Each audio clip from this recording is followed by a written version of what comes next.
But my point is, we're in a coordinated global recession. Global recessions are rare. It's not rare to have it, maybe in the EU, maybe in China, maybe in the US, Japan, et cetera. But for all major economic blocs, the four largest economies in the world, US, China, Japan, and Germany, to all be at or near recession is a disaster. It's going to get worse. Because the monetary authorities are tightening to lean into the inflation. So global recession underway, will get worse before it gets better. An environment where inflation is not yet under control and interest rates are going up. So this is Jim Rickards, a former lawyer and investment banker who is now an economist, media commentator, and best-selling author on finance matters and precious metals. In recent interviews, Jim Rickards has stated that the United States is already in a recession, and he is extremely concerned about the potential for a global recession in the very near future. In his view, there are numerous reasons to worry about the future of the economy and the potential for another recession. A September post by the World Bank claimed that the world could be edging towards a global recession in 2023 due to how various central banks worldwide are simultaneously increasing interest rates in response to tackling inflation. In light of Rickards' interview, we have put together this video to help you understand why Mr. Rickards is so worried about a coming global recession and what measures you can take if you agree with him.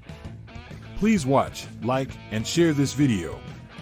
Also, drop your comments and thoughts below, and don't forget to subscribe to the channel for more related content similar to this. Without further ado, let's dive in and hear more of what Jim Rickards has to say. No place good right now. The United States is in a recession. Our Secretary of the Treasury disagrees, but she doesn't really know anything about economics. Janet Yellen is, she's a statistics geek, labor economist. Can't really think of any outstanding research she's done. Did a poor job at the Federal Reserve and is doing an equally bad job at Treasury. So I wouldn't rely on her for the determination. The standard rule of thumb definition of a recession is 2 consecutive quarters of declining GDP. That's widely accepted. I had to explain to people, we in the United States, at least, we have no official arbiter of recession and recovery. It doesn't exist. There's no branch or unit of government that does. But so they make these determinations, and to say, of course, the 2 consecutive quarters of declining GDP is the rule of thumb. They do take a couple other factors into account. Just to be fair, they look at unemployment and consumer demand, but basically it's what I just described. So the United States had 2 consecutive quarters of declining GDP. We were down. These are official government numbers from the Commerce Department. We were down 1.6% in the first quarter. We were down 0.9% in the second quarter. There you go. So it's a recession, but you'll hear the White House and Janet Yellen and others saying it's not. But what you have to understand about this National Bureau of Economic Research, because they're private, because they do their own thing, they don't come out and declare a recession the minute the first piece of data shows up. In fact, they're notorious for declaring recessions started after they're already over. And what I mean by that was true, but a typical recession lasts 2 quarters. Some of them last 3 quarters. It's very unusual to have a recession these days since the Great Depression that goes on for a full year. So 2 quarters or maybe 3 at the most is kind of a normal recession. Well, they often wait 9 months, sometimes a year, before deciding that a recession started, which means it's probably over before they told you it started. Rickards says that with the U.S. economy already in a recession, the government has not been truthful with the citizens by announcing it. He recommends that people should be wary of this situation and not rely on or wait on the government till they announce it, as such won't be coming out from the government anytime soon. When the global recession hit decades ago, it was like a tsunami that devastated many businesses. Governments and organizations worldwide scrambled to come up with solutions to get the world out of this economic slump. The recession left businesses bankrupt, people unemployed, and personal savings decimated. Many people lost everything when their homes were foreclosed, their investments evaporated, and their personal debt skyrocketed as a result of credit card and mortgage defaults. Even though the Great Recession is officially over in the U.S., its effects are still being felt today. From small business owners to large corporations worldwide, everyone had to tighten their belts substantially just to stay afloat. Fortunately, there have been many lessons learned from this very unfortunate experience. Business leaders know now that they can never take anything for granted again. They also understand the importance of having an emergency plan in place in case something like this ever happens again. So if you're relying on them, don't hold your breath. They may have something to say late this year. They probably want to see third quarter results. They probably want to look at some other data. Don't be surprised if they wait until after Election Day. A declaration, even an unofficial declaration by them, would not help the Democrats' chances. So since they're all progressives, it would come as no surprise if they waited until December. In other words, after the November midterm elections to make a decision.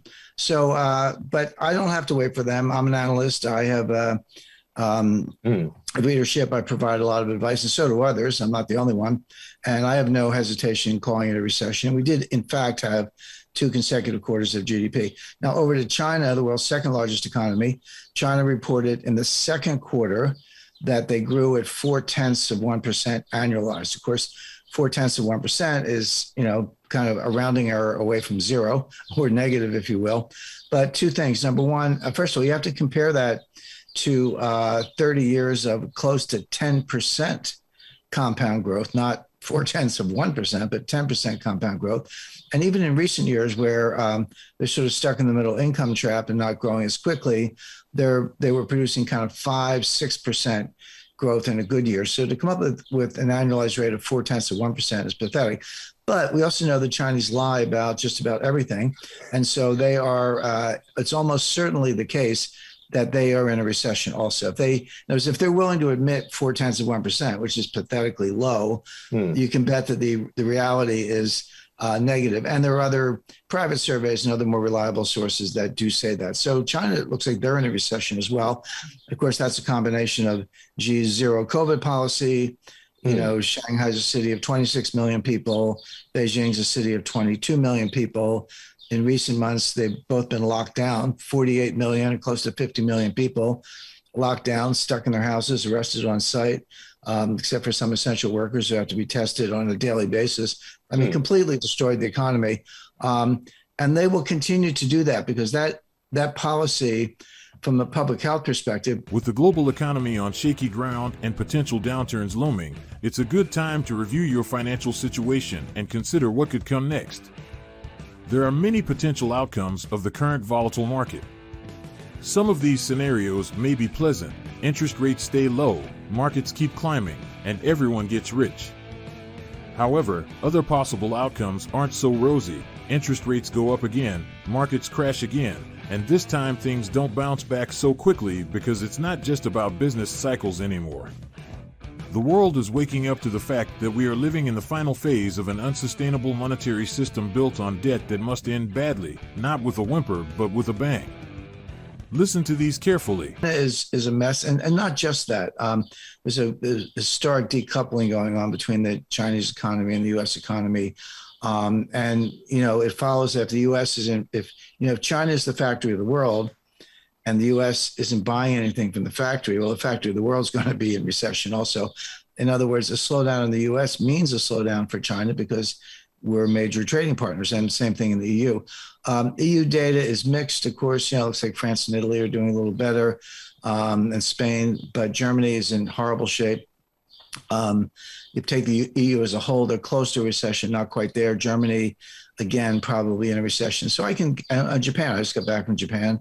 It's nice to be able to travel again. I haven't been there in 3 years, but they're in a recession as well. They're ninth recession since 1989. So that's kind of tells you all you need to know about Japan. But my point is, we're in a coordinated global recession. Global recessions are rare. It's not rare to have it, maybe in the EU, maybe in China, maybe in the US, Japan, et cetera. But for all major economic blocs, the 4 largest economies in the world, US, China, Japan, and Germany, to all be at or near recession is a disaster.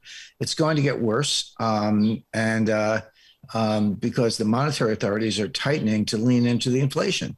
So we have, and of course, it used to be conventional theory, Phillips curve, and so forth, that you couldn't have inflation and recession at the same time. You could have inflation and high nominal growth, or you could have a recession and no inflation, but somehow you couldn't have no growth or a recession and inflation. But we did in the late 1970s. It was called stagflation, and we have it again, except it's different. I wouldn't overdo the comparison to the 1970s. We have unique problems, mainly because our inflation is coming from the supply side, not the demand side. Ricard is of the opinion that if the United States is in a recession, countries like China and the EU are also affected.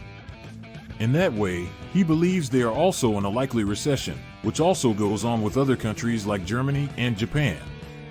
In the past few years, there has been a lot of discussion about what will happen with the global economy. There are many theories as to where we are headed and how quickly things could change. However, one thing is certain: anytime there is a major shift in the world, it can have devastating effects on nearly everyone. There are many different signs that indicate a recession is coming. Whether or not you believe that one is imminent, it's always smart to prepare for potential disaster. The next recession could be closer than you think, and in this article, we will give you some tips on how to get ready for it. So, the global recession is coming, and we need to be prepared. The signs are all around us: slowing economic growth, rising unemployment, and shrinking trade. And while we can't predict exactly when the recession will hit, we know it's coming. So what can we do to prepare? First, we need to understand what a recession is and how it will affect us. A recession is a period of economic decline, typically lasting for 6 months or more. During a recession, businesses and consumers alike cut back on spending, which leads to lower economic growth and higher unemployment. We can prepare for a recession by saving money and paying down debt. This will help us weather the tough times and come out ahead when the economy eventually recovers. We should also be mindful of our spending and invest in things that will hold their value during a recession. For example, buying a home or investing in gold or other precious metals can be a good way to protect your wealth during a downturn. It's easy to get caught up in the doom and gloom of a recession, but it's important to remember that things will eventually turn around. Stay positive and confident, and you'll weather the storm just fine. It is also important to have a well-diversified investment portfolio to weather any market turbulence. No one likes to think about a recession, but it's important to be prepared. By understanding what a recession is and taking steps to save and invest wisely, we can weather the storm and come out ahead when the economy eventually recovers. So, there you have it. If Jim Rickards is to be believed, a global recession is coming, and we should all start preparing for it now. What do you have to say about all this Jim had said? Do you believe we are already in a recession and very close to the depression stage? Feel free to let us know your thoughts in the comment section below. Kindly share this video with your family and friends, and don't forget to hit the like button and subscribe to our channel for more updates. If you'd like to know more about these coming recessions Jim Rickards is so blunt about, check out this next video.